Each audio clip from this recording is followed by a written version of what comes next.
got $1 million house at 3% interest. Yes. Okay, when you first found out about me, did you think I was a scam artist? Be honest. Whoa, is this MTV Cribs? Oh no, it's not. It is InvestorLift Cribs. You heard right, new series coming your way. This is one of my many cribs here in Scottsdale, Arizona. But number one, my good friend Pace Morby will be showing off his special InvestorLift crib in the heart of Arizona. So if you are an InvestorLift user and you've got a multi-million-dollar crib somewhere anywhere in the United States, Puerto Rico, or internationally, stay tuned. This is for you. We got a special surprise, new series coming your way. If you like this content, like, subscribe, share as always. Much love to the community, and welcome to InvestorLift Cribs coming your way soon. This house is a little over 11,000 square feet. I think it's 9 beds, 7 bath, and it's got a guest house. So the main reason I bought this house is because, one, I bought it with creative finance from a really good buddy of mine, Jerry Norton. Jerry was moving to Puerto Rico, and I was literally looking at a house 5 houses down in a 12-house neighborhood. And I was like, I might be your neighbor, Jerry, and just kind of joking. And he sends me a text. He goes, why don't you just buy my house? I go, bro, it's got to be sub 2 or seller finance. These people are going to give me seller finance. He goes, let's work out a sweetheart of a deal for you and a sweetheart deal for me. I don't want to repair anything. I want to leave to Puerto Rico in 2 weeks. No agents. I go, great. So he sells the property to me for $3 million. $1.2 million is sub 2. $1.8 million is seller finance. So that's in second loan position at 0% interest. So my combined interest rate on $3 million is a little under 2%. So it's like 1.8% is my combined interest rate on this whole house, which is awesome. The best part about this deal is he bought it for $2 million the year before he sold it to me. So he was like, if I bought it for 2 and I sell it to Pace for 3, I'm gonna have $1 million tax liability. I don't wanna pay that tax liability. So we hired my attorney and his attorney, both really good at creative finance. And we set up the $1 million gain as a consulting fee. So on record, on public record, it shows that we sold the property to Pace for $2 million. And then we set up a consulting agreement for $1 million. Let's say I pay him $25,000 towards that $1 million. It's a tax deduction for me. Incredible. And he's in Puerto Rico, so he only pays 4% tax on it. And he doesn't have to capital gains. No capital gains. Gangster. The guy who lives next door to me is the manager of the Anaheim Angels. He was the manager of the Chicago Cubs when they won the World Series, Joe Madden. So I call the agent. I go, oh my gosh, I see you guys are selling the house. Look at this. Sub 2 terms on the sign of my next door neighbor. So I call the agent. I go, dude, this is so great. What are the terms? He goes, you sound like Pace Morby. I go, I am Pace Morby. He goes, I'm in your class. I'm in your mentorship. I learned how. So he took my class. He learned how to, as an agent, sell the house via subject to, and they sold the house in 2 days. He couldn't sell for 4 months with traditional finance. One of the bigger reasons why I bought the house is because I wanted a guest house. And this house has a guest house that's completely separate. Even in the garage, there's steel structures on the wall. Oh yeah, everywhere you go. We've had famous people stay here, guys. A lot of famous people have stayed in this guest house. So this is like a full house. It's bigger than my previous house I lived in. And the reason I fell in love with this house is because Jerry used to run his mastermind right here. He would do a class in this room. And one day I came in here and he had me speak. This was like 4 years ago, and I'm up here speaking. I'm looking at this house. I go, bro, this is a beautiful house. He goes, this is the guest house. I go, put me in your will, dude. Put me in your will. When you die, he's like, I wouldn't do that because you'll just kill me. It's 2 bed, 2.5 bath with a gym. Oh, this is a legit gym, dude. I had a TV executive living in here for a year from Annie. She lived in this side of the house, so I couldn't do anything with the house for almost a year. She just moved out not too long ago. So now what I'm doing is this will be a secondary studio for me. While I work out, I'll be making seller calls and business calls and lending calls. I'll do this cool thing for my students while I'm working out, and I'll just kill 2 birds, 1 stone. Let's go through the backyard. Now, when I moved in here, Jerry had 3 trampolines. He had one dug in the ground here. He had 10 kids. We would like jump and jump and jump. And then somebody broke their freaking collarbone. I was like, getting rid of that. Yeah. So we got rid of that. We put this tramp here. So this is a lot of fun. I think the crown jewel of this house is the pool. Thousands of people jump off that balcony into this pool. Oh my God. And I probably shouldn't be doing that, because I'll have a lawsuit. But this is the vibe. You hang out in your pool in Arizona. And I have a muralist that's gonna put a big mural of the Arizona skyline on the back of the wall, which will be cool. And I'll put the Canadian flag in there to pay some homage to Robert Wensley.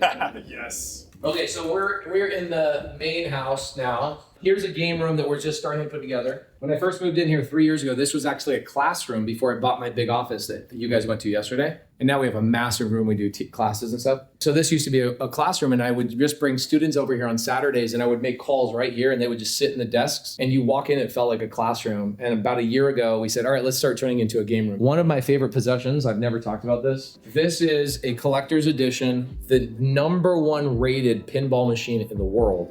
Very, very hard to get. They're very, very rare. This is the price of a car. And when we have parties here, everybody plays this game as like, who's gonna win Monster Bash tonight? This is the coolest thing. Google it and watch people play. It is the most interactive pinball machine you'll ever see. My wife's office is here. This is how much she wanted to decorate it because she has Much kids. different vibes than downstairs. Very different, because my wife has kids in here while she's working, and so they just pull things, they break things, they do all the things. So she's like, let me just keep it bare minimum. One of the coolest things about my house, when we order food here, they come and they walk our food upstairs to our bedroom right there, and they deliver it upstairs. This is like you have a dedicated Uber Eats flight of stairs. It's so cool. It's so cool. Let's go upstairs and we'll go downstairs to the studio. This is where I actually work. I spend my first 3 hours of my day right here. Usually I'll open up the doors, especially on good weather days. I take phone calls out here, I hang out there a ton, and then I will whiteboard with my team. I don't go to my offices. You guys saw my offices in a previous video. I don't go there. So my team comes here and meets me. We'll have whiteboard sessions, and then they go back to the office, so I don't ever have to work at the office. Why is that? You just don't like being in an office? I'm not a good manager of people. Yeah. I'm a horrible manager of people. It's very Richard Branson's like that a lot. He stays at home. He says, look, work from home is the best place for me to think the most clearly. I work 2 to 3 hours a day, that's it. The drive time is probably my #1 reason. I want to be working all day long or with my kids. And what's cool is today, like I jump between 2 different things. I go in and see my wife, and she's playing with the kids in the playroom, and they're just in a box. Yeah. And they're putting markers all over. And I get 10 minutes here, 20 minutes there, an hour here, an hour there, and I don't have to drive anywhere, which is great. Amazing. You spend a lot more time with your family. Way more time, yeah. Yeah. Now, what's cool about this house too, like everything I do is either right there, all the way downstairs, or on this level. Huge. So I think our upstairs is like 2,900 square feet, and it's just the primary bedroom and bathroom and closets. And that's bigger than most people's houses. Yeah. Can you see your watch list? Yeah, sure. Curious what selections you made. You got some Cartier. So I've got the this beautiful thing. Aquanaut. Yeah. Beautiful. You went to New York. You wanted to buy a Patek, and they were like, no, you got to own a Patek first. I wanted to own this Patek, which is... That is which model? I can't remember the name of the model, but I wanted the model that's like a train station clock. I really loved this watch more than anything. It's just very unconventional. Like if other people look at my watch and go, what time is it? They can't tell. So I tried to buy this watch, and Patek was like, do you have a Patek? Are you an existing customer? I was like, no. They go, we can't even put you on the waiting list. I went to a bunch of places, and then finally somebody's like, go to Tiffany. Sometimes you'll get lucky. So I went to Tiffany, who is like a reseller of all that. This is one level of baller. This is the next level of baller. It's a good watch, yeah. This one is I would say this is the most recognizable watch besides a Rolex. Everybody that I wear, I get stopped in airports. I thought nobody was gonna recognize this watch. And this guy on the secondary market is well north of 100. Yeah, that's well Retail though, what do you get? Retail? I think retail is like 70 grand on this. 70 grand, but you could turn around and sell this for 140 all day. Yeah. I bought that retail, so I paid 70. Other people, if they bought, I bought it directly from Tiffany. So this is the interesting thing about the watch game. So the watch game, if you can build the relationship, so you got to have the money to build a relationship.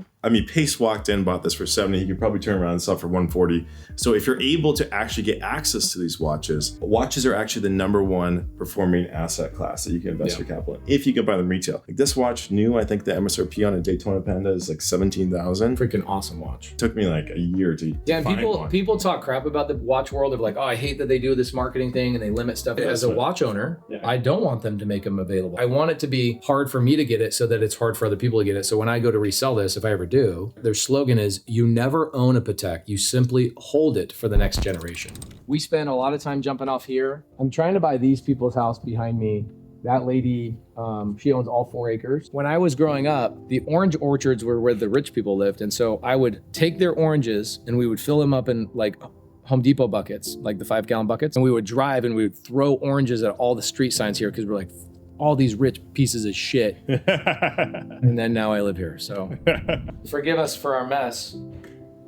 This is the real behind the scenes. I spend so much time up here with my kids. Like my kids are wrestling, they're playing. Corbin, who is my 5-year-old, does not have a bedroom. She sleeps right here in my room. Monday sleeps right here as well. So like my wife just wants our kids next to us, and I love every minute of it. This is where I do a lot of work as well. My wife has a studio where she teaches my students how to stop foreclosure. Then here's our main studio. I had this idea where I kind of want a movie set where I can change out the set 100 different ways, 100 different interviews, whether it's 2-man, 4-man, a teaching desk. Like my teaching desk is down the hallway. I'll roll that in. We change the camera setup around. A lot of times I'll bring in a live audience. So I'll do live seller calls in here, and I'll bring in a live audience of like 15, 20 people, and they just watch me negotiate land deals, all that kind of stuff. Where's our guest? She's oh, she's being all weird up there. Like, oh, I'm not allowed to be down here. What's up? Are you being all shy up here? Your deal. What was your deal again? It's a primary house, sub-2 primary. Okay, so sub-2. Oh, I love this because I get this all the time on the channel. People are like, but can you buy your primary house subject to as well? Okay, do you have the numbers on the deal? Actually, what I want to do is I almost want to go break down your first deal. I found out about you when you announced your book on Bigger Pockets. So then I ordered it on June 21st because I went and found the exact date. August 3rd, I went to door knock on this house, which is the primary house that we ended up buying. And then So you bought this house here, subject to. Yes. This is not a worn down house. No, most This of is the sub-2 deals I buy are not worn down at all. this is a nice Yeah, house. it's 5,100 square feet. It's amazing. Okay. 5,100 square feet? 5,100. Yeah. So on March 3rd, they listed it for sale for $1.25 million. March 3rd, remember, I didn't know anything about PACE then. I actually just closed on another house at that point in time, also traditional financing. Boom. And then April 28th, I know, May 15th, they dropped it to 1.115. June 2nd, they dropped it to 1.088. June 23rd, 990,000. July 14th, 950. And in that time frame, so remember I joined sub-2 July 17th. So I'm just now learning about this stuff. So I'm targeting direct to agent. This was still on the market. I have a kind of a weird system where my husband will just like underwrite some things for me and then put them on my list. But I have a day job, so I can't make calls like every day. Sometimes I can make a ton of calls, and some days I can't really make any. So it popped up on my list, and about 3 days later, it went off the market. So that's when I went to go door knock. And it was Expired gated. listings. I tell everybody expired listings. Money. So I went to go door knock, and it was gated. And then so I was like, okay, what do I do now? So I'm going to skip trace the seller. Never have done any of this stuff before. Graded. I am brand new. I haven't even finished the PACE method yet. You just learned what skip trace even was. Yeah. Yeah. Sounds like you figured out how to skip trace on your own. Well, I didn't do very well, and they didn't respond. So then after they didn't respond to me, I decided to mail a letter, just a handwritten one that said, hey, my name's Andrea. Like, I live nearby, really like your house. I'd like to buy it if you still want to sell it. And then I promptly forgot about it. And 2 weeks later, they texted me. Okay, what's our lesson there? Our lesson there is that you should have followed it. I should have. It worked out. I see this happen a lot where people do it, some outreach, they're obsessed. You were obsessed with the house. You were like, I want this for my primary one. You were emotionally involved in this. You were so excited, but then when they didn't reply to you, you stopped. Guys, she got lucky. I'm gonna tell you right now, she got so lucky that they reached out to It her. doesn't happen. Yeah. No, I know. I've mailed at least 50 more people since then. I have not heard anything. Yeah, from you got to them. stay on top of people. Yeah. 70% of my deals come from 13 follow-ups or more. You didn't even have to follow up, you lucky son of a gun. You did one, you got a response. The secret for door knocking is you take paper plates, like the kind with the crinkle things that looks like cupcakes on the edges. You take those and you write your note up with a pen and you stuff it in the door, like you fold it and put it in the door, and you make it look like you're a neighbor. And what I learned when we had a door knocking team for 2 years, and we were doing probably 15 to 20 deals a month until COVID hit. And they were all sub-2 deals, very similar to what you were dealing with. 2 things worked really effectively. Dollar bills with your phone number on them. So you take the dollar bill and you take them, because they're not going to throw that away. They're going to unravel it. And if your card is stapled to the dollar, okay, like, hey, this is who I am, blah, blah, blah. They can't help but to actually remove your staple as slowly as possible while they're reading your card. So that is effective. But the number one most effective thing was a paper plate rolled up and stuffed in there, like in where the door handle is, like right here. Like right in this little gap right here, you put a paper plate, and people are like, what the freak is that? And they unfold it. It's like, hey, I'm a neighbor looking to buy a house, blah, blah, blah, blah, blah. Paper plate is so weird that it works. So you get the call, they call you back, they text you. So apparently their listing hadn't fully expired yet, but I hadn't even figured out expired listings at that point. They still had their agent, but their agent was going to list it. So she said to go through the agent. So it became still a it started out direct to agent and moved to expired listing, and we're back to direct to agent again. And so that was at the end of July. So Another thing I don't love is I'm sorry, real estate agents, I don't like you. I don't like working with you. 95% of you are hard to, or impossible human beings. 5% of you are awesome. Okay. 95% never answer the phone. There you go. Did you actually communicate with the agent? Did she make your life hard, or was she trying to help? So initially, very difficult. It sounded like she had been contacted by many people for some sort of creative deal. And it just like the rapport wasn't built, something didn't happen. She was very untrustworthy. Once we actually went under contract, she gave me a little bit more of the backstory of what had happened, and it just sounded kind of sketchy, honestly. The things that she had been encountering, there was some sort of attorney that had a lawsuit that he was trying to buy. There's all these things. And so we're another one of those people. So multiple people had pitched creative on this deal. Mm-hmm. People go on YouTube and then they just go, all right, I'm going to jump on a phone call. I'm going to start calling. And they get the wrong contracts. They say the wrong things. They get into bad deals. And then they make these sellers pissed off. And then sellers are like, F you wholesalers, F you people. Yeah. Oh, it sounded really bad. Yeah. And so at the time they owed $957,000 on the mortgage, and the price was $950 at their last list. Which price. means they would have had to write a check for about $50,000 to $75,000. Yeah. And there were solar panels that needed to be fully paid off. So it was a full and if we had come with an agent, like other. So you paid 20 grand out of pocket, basically, and that went to the agent or to the seller? So not really either. So the agent was paid by the seller. So we didn't pay for the agent at all. Now, the listing was already expired.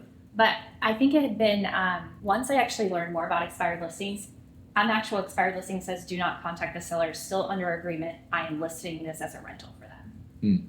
Which I didn't know what that really meant. So is that canceled, expired? I was listening to it. It's an expired listing, but they still have agency over the seller. Sure. So yeah, if they work out a deal, and this is what sucks about agents. You guys do a shit job selling houses, but then you keep people under contract. Yeah. But kudos to this agent. Sounds like she figured out how to get paid from the seller. And this is really great. Let me see your thing. Yeah. Because all this stuff right here, these price changes right here, this is the market telling you that your house is not worth what you thought it was. Not the agent, not the buyers, the market. Nobody's offering what it is. So the expired listing list is the best to call, in my opinion, because somebody else has already told them 7 different times through price reductions and 6 months of their life, they've been told their house is not worth what they thought it was worth. And so why should I try and negotiate with you and fight with you a week after you listed the property? I'll just wait until you fire your agent, or when you're about to fire your agent and the market is already, this is dope, by the way. You know how many people actually keep notes like this? What do you do for your day job? I'm a Pharmacist. Of course you do. Oh my gosh. Yeah, but not the regular kind of pharmacist, probably, that you're thinking of. I work for pharma, so I'm a medical liaison. So I do like clinical trials and that sort of stuff for pharma. So the seller says, I'll pay the agent. Why, I'm going to assume, is because the seller was already told, basically, they were going to have to write a check for 75 grand to get rid of this property. Right. By the way, how many cash buyers could have bought this property? Literally zero. Yeah. Literally zero. Nobody could have done this deal. Only Creative Finance could have done this deal. So you go, the agent doesn't get paid by you. The seller pays the agent. Okay, most of the creative deals I do, I'm paying the agent out of pocket, and then the seller's walking with no money in their pocket. Yeah. What did your 20 grand go towards? So one of the things to make them feel a little bit more comfortable is they wanted 2 payments to go in the broker's account and be held for 3 years. And then as long as we weren't late on any payments, then they would go directly towards the balance of the mortgage. Oh my gosh. I love that. Oh my gosh. And how much are the payments? They're $5,300 a month. Okay, $5,300. What's your interest rate? It is 3.49%. 3.49%. Now, guys, she's a baller. Okay, she makes money. This is really great. How else could you have gotten that house right now? And you just bought this. You just closed on this. Yeah. You would have gotten it like a 7 or 6.5% interest rate on that same house. Yeah, maybe even closer to 8, honestly. Your payment would be double, and you would have had to bring probably 300 grand to the table to buy that same house with a double payment. The name of this video is going to be F Cash. Cash is trash. And I even included the inspection, the transaction coordinator, all that stuff is all included in that. $20,000. So this is, in my mind, this is a 0 down to the seller, 0 down to the agent. You actually front-loaded payments with your money and paid closing costs. You got $1 million house at 3% interest. Yes. I love that. Okay, when you first found out about me, did you think I was a scam artist? Be honest. I don't know about a scam artist. Or you're like, there's no way this is possible. So the way I found you specifically is I did 2 deals before this that were traditional financing, and I was struggling. I mean, it's the amount that I was putting down was just too much. So we bought a duplex. We put 30% down on the duplex. The duplex is $750,000 duplex. So it was $230,000 down, which is a lot. A lot of cash. Yeah, and then we bought. I love Bigger Pockets, but I can already tell you that she learned this on Bigger Pockets because that's the MO for the everybody in the traditional real estate world is like, save your money, get a great credit score, get a great job, and put 30% down on a property. Then guess what happens? That is exactly. I'm now okay. And so now you're out of cash. Now we're out of cash. So we purchased that house. We were house hacking. I absolutely hated living in a duplex. It was 2-1. Another thing I don't like. I was just on a hike in Vegas the other day with our community, and somebody was like, "I'm house hacking." I go, "I'm so sorry." I go, It's awful. I go, please. Tell me that you are not married. And he goes, "Yeah, I'm married. Why?" And I go, "Because you're making your wife live in a duplex. Yeah. Because you're trying to save money." I go, "Why not just learn a skill, creative finance, and live in a better house at the same price?"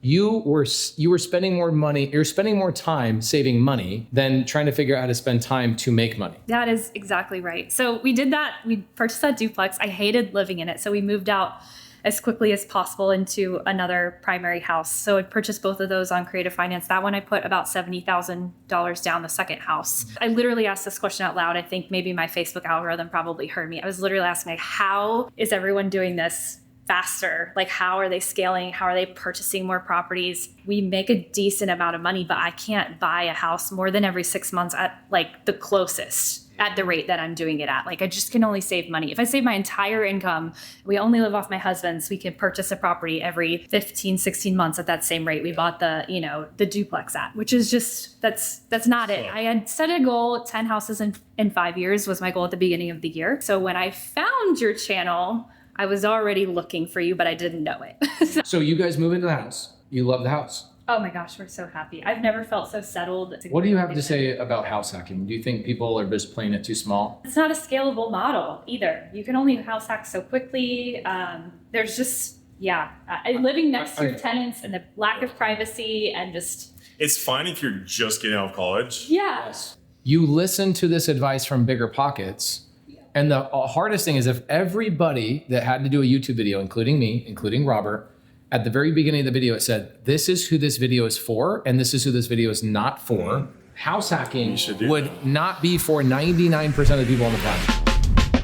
I have multiple parts of my house where I find and I hunker down and I just work. I'm actually so like 12-hour, 14-hour a day guy that I'll find this room, I'll find another room. And so I don't get bored of being in the same room all day long. I spend a ton of time in here. This is mostly Black Magic. So if you guys are looking for cameras, I really like the Black Magics because they basically stay on all day long. I don't think I haven't turned this camera off in 3 years. I do a ton of Zooms with my students in here. I had this mural. Jamil and I were in Atlanta and I saw this mural in Little 5 Points, Decatur. And it was, Big Boy was actually on the other side and Andre was on the other side. And I go, I have to have that painted. And so I hired Jay Valentine, if you guys know him, hired him for this one and then my Kanye painting upstairs. Here's what happened. When we were doing our interviews for the TV show for A&E, this was my backdrop between all my shots. And A&E was also at the same time contracting Big Boy to get his own A&E TV show. And I feel like we got our A&E TV show because of this in our background. Big Boy, his son, Bamboo, is written in a lot of his songs. Bamboo one day was watching a YouTube video that was suggested to him, my YouTube video, and his dad's in the background of one of my YouTube videos. So Bamboo sends me a text and he goes, dude,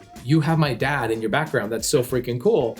I go, yeah, man, he's like one of my heroes. Good to meet you, Bamboo. And he's like, do you want to meet my dad? I was like, do I want to meet your dad? I want to be friends with your dad, bro. Let's hang out. I've become friends with Big Boy. Like he just sent me a text the other day. My Speaker Box Love Below rap album just became #1 best-selling rap album of all time. And he'll just send me cool things like that. Big Boy and I own real estate together. I almost want to tell you the name of his LLC, but I want to keep it private. I'll do it off camera. The name of his LLC is so perfect for Outkast. Say it and just bleep it out.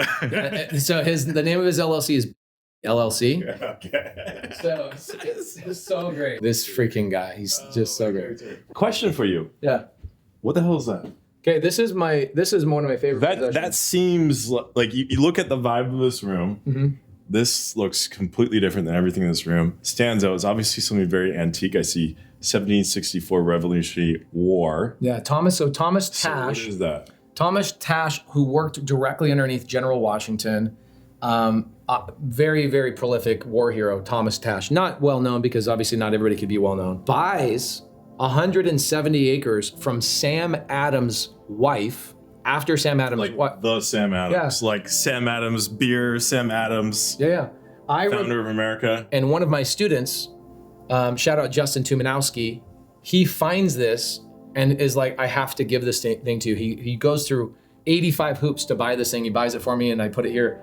It's in the back shot of mine. So when I'm teaching deeds and creative finance, I'm like, guys, I didn't create this. Okay? 300 years ago. 300 years ago, they were doing seller finance on land, right? Yeah. Our founding fathers, our country was founded on a lot of this stuff. Justin Tumanowski and his amazing wife, Katie, found that. Came to me at one of our masterminds, was like, the whole community wants to gift this to you. I was like, bro, you could have had that in your studio. You gave it to me. If you enjoyed this episode, seen behind the scenes with Pace Morby, drop us some love in the comments below. Subscribe. Talk some Great shit. videos. Talk some shit. Say that guy doesn't deserve that house, and you'd be 100% right. I do not deserve this house, but that's what creative finance does for you. I bought this house on InvestorLift, guys. Go to InvestorLift. That's how I got this deal.